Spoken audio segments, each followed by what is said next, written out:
Hi, my name is Viney and I am PPC coordinator in SEO Discovery. Today I will speak how to produce good quality leads for education business. So, with PPC, you can make your business profitable in an efficient way. For that, you have to follow the following steps. First one is brand awareness. So, online presence of brand has a huge impact on business.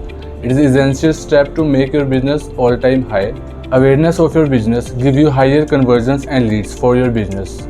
And second one is lead generation. I worked on many big brands like DPS Yamunanagar and helped them to get leads from scratch and also helped them to get admission for their new semesters. So third one is remarketing. Remarketing helps to make re-engagement with existing users or visitors. It is not mandatory that user will buy your course on his first visit. For pitching your customer again and again, remarketing is the best way for that purpose. So all these major PPC aspects will help you to boost your leads for your education business.